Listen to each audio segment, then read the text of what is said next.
Hi everyone, so I'm the last presenter of the day. After you. So, okay.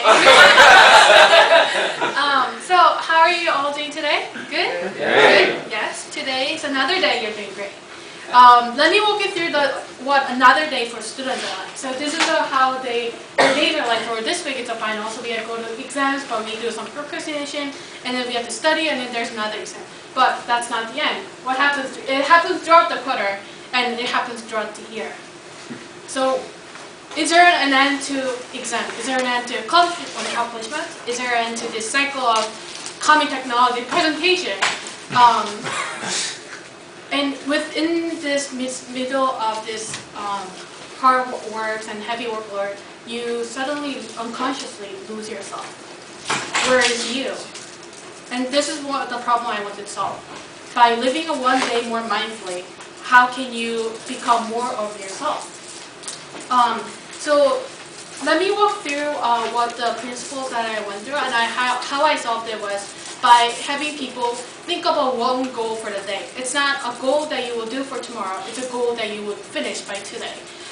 So one principle that first I went through, you have to find the right intervention point. And go back to the cycle, the intervention point that I found was a stressful procrastination. And for that, I used Facebook because 85% of college students use it for stressful procrastination. So it was very effective point to use. And after I chose Facebook, well, within Facebook, there's a lot of things you can do. Groups, events, people, but I found the most viral medium to be a person, Facebook person that you can interact with. And so I created It's Me Now, and how you would do it is I will request you to be your friend, and every morning H will ask you for a goal on the friend's wall. And friends will post a goal, and I'll ask them progress on them and like how you're doing. What was really nice, how it was viral, was that the behavior of posting a goal triggered another behavior, and it was a really positive cycle. The reason for that, if I post on a wall, all your friends see it. It's on the newsfeed, and what's really effective was that 70% of the Facebook users are most likely to stalking on the photos, and I could be on a photo of their wall, and that was really effective. And what was also nice about it was that I left the room for other people to join. You can, if a person in the It's Me Now's friend, if you post a goal on it, everyone else who's reading it, or any of your friends can encourage you, belong on your goal. So it was really nice open intervention. And I think this is one of the most important things that I found was don't be a machine. You can say you're a pilot, but you should really be a person. And how you can do it is what I tried was, I made It's Me Now as a person. I will also post a goal like being something funny, I'm going to go sunbathing, or something like something really calming. So I made it to be really interactive figure that you can always come to stalk on. And this is what I really mean by machine. You can come to my wall and say, this is one thing I tried. I told everyone to post a goal under this, to all same people. And this is what people feel. You say, I got a message to post a goal, but everyone sees it, and you suddenly lose interest to reply back. And what about every day? If you do it every day, people start really thinking you don't really feel the need to reply back. So from one of the things that I found was, with the day 0 and day 1, the trigger, if it's the same, it decreases the response rate. So you should really mix it, like spice it up. And this is the thing that I tried was I did different triggers throughout 5 days. You can't really see it, but one thing I will point out is that, so I also personalized the trigger. So for people in the purple box are people who didn't post a goal the day before, and people in the green box are people who posted the day. So I will give different triggers, depending on your activity. And you can see the result right away. Different triggers really affected the response rate.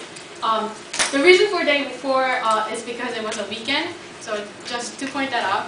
And there are triggers that work and just doesn't work. So from the chart that I showed you, there's different versions, and you can see from the response rate there are wordings that work. Just to give you more details into what worked, People are more likely to respond when I say satisfaction than a goal, and people are more likely to respond when I say when will be your satisfaction rather than what will be. And the fourth principle was better feedback is a lot more important than more sign-ups they will get. And the reason for that is because it's okay, you tell a person to do this, do that, and then you finally make them do one thing, but what ends up happening is that she's not likely to retain it. Like she's not likely to do it more and more if it's the same thing ever.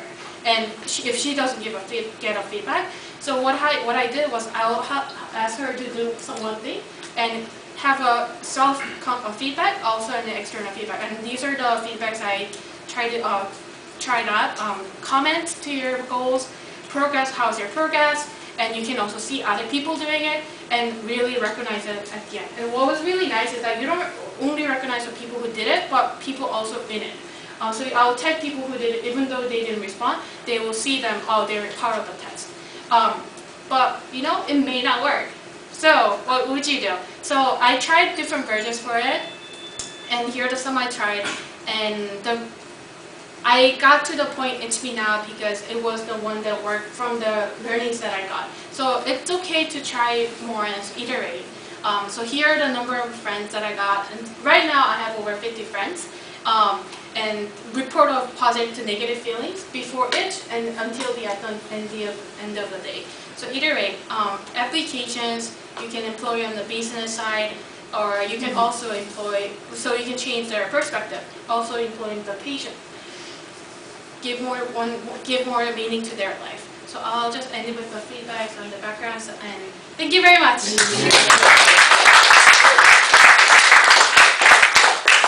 David. Wow.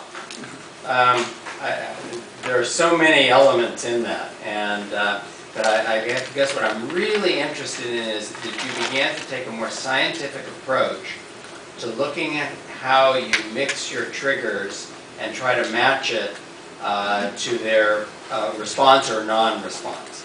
And that feels to me, future think, to be a really fruitful area rather than having just repeating the triggers or having the same triggers for everyone. Because by not responding, they're telling you something. And if you can reshape the trigger based on that. So I love that. Gus. Yeah, you know, I think you made a heck of a lot of progress since we last got together, and very nice job. Very nice methodology for testing. Reminded me of the merchandising calendar and such of very strong retail e-commerce companies that do mass personalization. So keep doing that. Very good. Kyra, it's 1:30 in the morning for you. Chime in. Yeah, I have a big meeting tomorrow morning, but